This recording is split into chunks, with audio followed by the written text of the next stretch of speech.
Dear friends, ഇന്ന് നമ്മൾ examine ചെയ്യുന്നത് ബെൻസീനും അതിൻ്റെ സബ്സ്റ്റിറ്റ്യൂട്ടഡ് ഡെറിവേറ്റീവ്സും എങ്ങനെയാണ് റിയാക്ടിവിറ്റിയിൽ വ്യത്യാസപ്പെട്ടിരിക്കുന്നത്, അല്ലെങ്കിൽ what is the influence of substituents on the benzene ring towards electrophilic substitution reaction. അതിനുവേണ്ടി നമ്മൾ ഡിസ്കസ് ചെയ്യുന്ന റിയാക്ഷൻ നൈട്രേഷൻ റിയാക്ഷനാണ്. Here you can see benzene is nitrated with concentrated HNO3 and concentrated H2SO4, but the temperature is a high temperature, 60 degrees Celsius. You get nitrobenzene.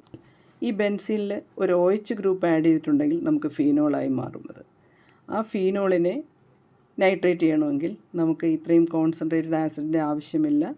Simply dilute HNO3 can bring NO2 group at the ortho and para position of the benzene ring, and the temperature is also a low temperature comparatively.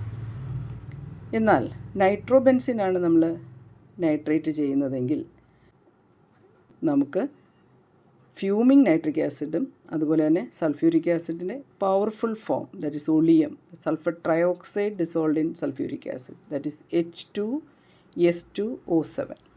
ഇതാണ് nitration കൊണ്ടുവരുന്നത്. ഇവിടെ meta പൊസിഷനിലാണ് incoming nitro group attach ചെയ്യുന്നത്. So OH, the phenolic OH is ortho para directing group. It activates the benzene ring. അതേസമയം nitro group ഒരു ഡീആക്ടിവേറ്ററാണ്. Benzene റിങ്ങിൻ്റെ റിയാക്ടിവിറ്റിയെ തന്നെ കുറയ്ക്കുകയാണ്. അങ്ങനെ കുറയ്ക്കുന്നത് കൊണ്ട് നമുക്ക് കുറച്ചുകൂടെ ഡ്രാസ്റ്റിക് കണ്ടീഷൻ മാത്രമേ നൈട്രേഷൻ നടക്കുകയുള്ളൂ. മാത്രവുമല്ല NO2 group is A meta directing group. ഇതിനെക്കുറിച്ചുള്ള കൂടുതൽ ഡിസ്കഷന് ചാനൽ സബ്സ്ക്രൈബ് ചെയ്ത് കാണുക, നിങ്ങളുടെ കമൻറ്റ് അറിയിക്കുക, ലൈക്ക് ചെയ്യുക. ഇനി മറ്റൊരു വീഡിയോയിൽ കാണാം. Thank you.